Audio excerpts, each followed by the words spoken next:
ಇತ್ತೀಚಿನ ದಿನಗಳಲ್ಲಿ ಮನೇಲಿ ಇಡ್ಲಿ, ದೋಸೆ, ಉಪ್ಪಿಟ್ಟು ಅಥವಾ ಚಪಾತಿ ಮಾಡಿದ್ರೆ ಸಾಕು, ಮಕ್ಕಳು ಮೂಗು ಮುರಿಯೋದನ್ನ ನೀವು ನೋಡಿರ್ತೀರಾ.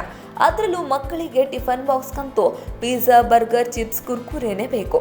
ಈ ಜಂಕ್ ಫುಡ್ ಅಂದ್ರೆ ಮಕ್ಕಳಿಗೆ ಅಷ್ಟೊಂದು ಪಂಚಪ್ರಾಣ.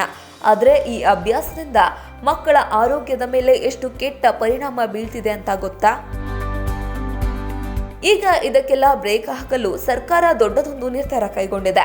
ಹೌದು, ಇನ್ಮುಂದೆ ರಾಜ್ಯದ ಶಾಲೆಗಳು ಮತ್ತು ಆಸ್ಪತ್ರೆಗಳ ಕ್ಯಾಂಟೀನ್ಗಳಲ್ಲಿ ಯಾವುದೇ ರೀತಿಯ ಜಂಕ್ ಫುಡ್ ಮಾರಾಟ ಮಾಡುವುದನ್ನು ಸಂಪೂರ್ಣವಾಗಿ ನಿಷೇಧಿಸಲು ನಿರ್ಧರಿಸಲಾಗಿದೆ. ಈ ಬಗ್ಗೆ ಆರೋಗ್ಯ ಸಚಿವರು ಮಾಹಿತಿ ನೀಡಿದ್ದು, ಇತ್ತೀಚಿನ ದಿನಗಳಲ್ಲಿ ಬರ್ತಿರುವ ಬಹುತೇಕ ಆರೋಗ್ಯ ಸಮಸ್ಯೆಗಳಿಗೆ ಈ ಜಂಕ್ ಫುಡ್ಗಳೇ ಮುಖ್ಯ ಕಾರಣ ಅಂತ ಆತಂಕ ವ್ಯಕ್ತಪಡಿಸಿದ್ದಾರೆ. ಈ ನಿಯಮಗಳನ್ನ ಇಡೀ ರಾಜ್ಯದ ಸರ್ಕಾರಿ ಮತ್ತು ಖಾಸಗಿ ಶಾಲೆ ಹಾಗೂ ಆಸ್ಪತ್ರೆಗಳಲ್ಲಿ ವಿಸ್ತರಿಸಲಾಗುತ್ತೆ. ಅಷ್ಟಕ್ಕೂ ಈ ಜಂಕ್ ಫುಡ್ ಅಂದ್ರೆ ಏನು, ಯಾಕೆ ಇದನ್ನ ತಿನ್ನಬಾರ್ದು? ಸರಳವಾಗಿ ಹೇಳೋದಾದ್ರೆ chips, French fries, burger, pizza, chocolate, noodles, soda ಮತ್ತು ಕೂಲ್ ಡ್ರಿಂಕ್ಸ್ನಂತಹ ಆಹಾರಗಳು. ಇವುಗಳಲ್ಲಿ ಸಕ್ಕರೆ, ಉಪ್ಪು, ಎಣ್ಣೆ ಮತ್ತು ಕ್ಯಾಲರಿಗಳು ತುಂಬಾನೇ ಜಾಸ್ತಿ ಇರುತ್ತೆ.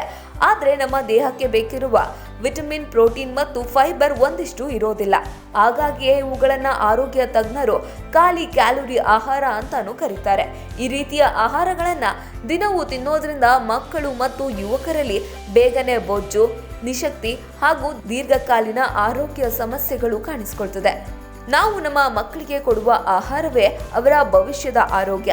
ಹಾಗಾಗಿಯೇ ಶಾಲೆಗಳಲ್ಲಿ ಈ ಜಂಕ್ ಫುಡ್ ನಿಷೇಧ ಮಾಡಿರೋದು ನಿಜಕ್ಕೂ ಒಂದು ಒಳ್ಳೆಯ ಹೆಜ್ಜೆಯಾಗಿದೆ.